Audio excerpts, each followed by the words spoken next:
A day of great silence. കർത്താവിൻ്റെ കുരിശുമരണം സമ്മാനിച്ച നിശബ്ദതയിലേക്ക് നമ്മൾ പ്രവേശിച്ചിരിക്കുന്നു. ഇത് കാത്തിരിപ്പിൻ്റെ ഒരു ദിനമാണ്.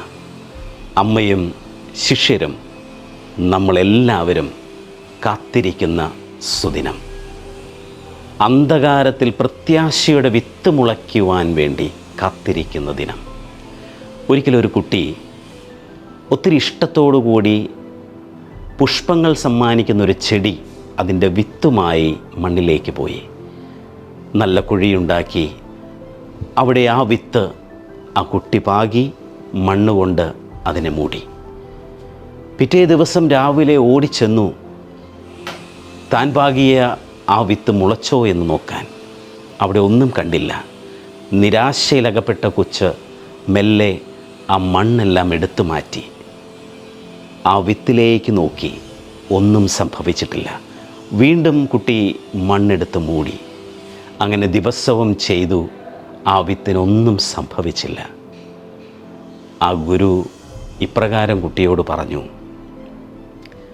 മകനെ, വിത്ത് മുളയ്ക്കേണ്ടത് ഇരുട്ടിലാണ്, മണ്ണിനാൽ ആവരണം ചെയ്യപ്പെടുമ്പോഴാണ്.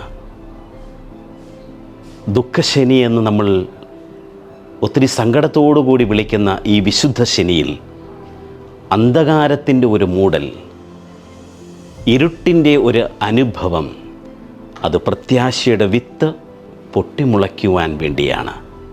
പ്രിയമുള്ളവരെ, ഈ നിശബ്ദതയ്ക്ക് ഒരേ ഒരു ശബ്ദമേ ഉള്ളൂ. ആ ശബ്ദം കർത്താവിൻ്റെ വാക്കുകളാണ്. I am the life and the resurrection.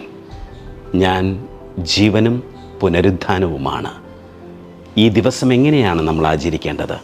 നിശബ്ദതയിൽ, പ്രാർത്ഥനയിൽ, കാത്തിരിപ്പോടുകൂടി പ്രത്യാശയുടെ വിത്ത് മുളപ്പിച്ചുകൊണ്ട് നമുക്ക് വിശുദ്ധ ജോൺ പോൾ രണ്ടാമൻ പാപ്പയോടൊപ്പം പറയാം, we are Easter people. We have only one song, that is hallelujah. ഉദ്ധാന മഹോത്സവത്തിലേക്ക് നമുക്ക് തീർത്ഥാടനം ചെയ്യാം. നിങ്ങൾക്കാഗതമാകുന്ന ഉദ്ധാനത്തിൻ്റെ, ഈശോയുടെ ഉദ്ധാന മഹോത്സവത്തിൻ്റെ ആശംസകൾ സ്നേഹപൂർവ്വം നേരുന്നു. ദൈവം അനുഗ്രഹിക്കട്ടെ.